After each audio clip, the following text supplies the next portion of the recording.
Hi, this is Winde, Premier in the Western Cape, and I'm coming to you today with a couple of frequently asked questions that we receive through our website and through our other platforms. I think specifically the first one is around health and the testing. And when I start with health and testing, I first want to just say thank you so very much to all of the health professionals, our doctors, our nurses, our staff in our hospitals that are out there really working day and night while we deal with this COVID-19 virus, as well as those that are out on the field, the testing, and that's where the questions come in. It's about testing and what is it like to be tested. And I did a test myself where they actually do put a swab up your nose and into the back of your throat.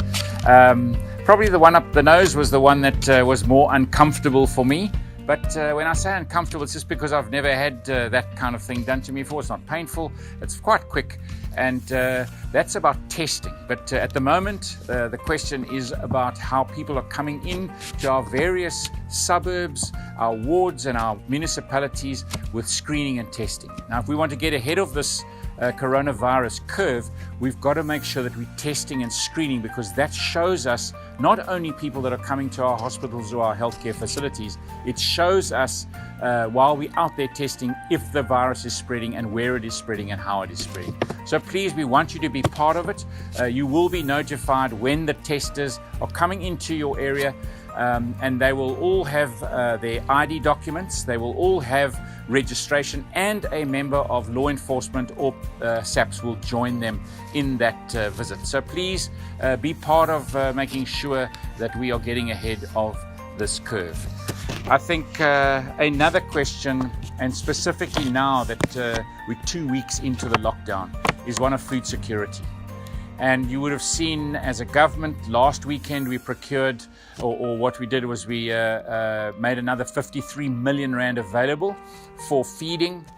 We started rolling out our school feeding program because it's an existing program. We have databases, we know which schools people are receiving food from, and 96,000 young people got a meal in 389 of our schools. And I want to thank all of those involved in that food security program, where young scholars would come with their little Tupperware, and it was really nice to see everybody standing in their spaced out lines that the teachers or the principals had put in place, how there were hand washing facilities, etc. People were coming to get their meal and going home, because so many people are now falling through the nets. Only 1.6 million people are on grants at the moment, and there are many people who are not receiving a weekly wage anymore or a salary anymore.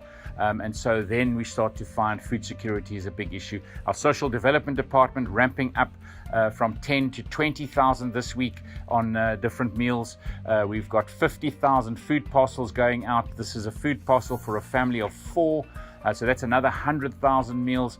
That's a food parcel for 1 month's worth of groceries. And so I also want to say thank you to the NGOs and all of those community organizations who are also helping with donations. They are helping with feeding programs, and they really are helping us beat this food security crisis that's happening while we're fighting COVID-19. And then perhaps my last message is just to continue with our lockdown protocols. Remember, we all must stay at home. You only leave home if you're going to get some foodstuffs, if you're going to get medical supplies or going to see a medical facility, or if you're going to fetch your grant or going to the bank. Otherwise, please, you must stay at home. We need to adhere to these regulations. If we don't, it is going to spread, and we are protecting the most vulnerable in our society. And remember, wherever you go, wash your hands, cough into your elbow or into a tissue.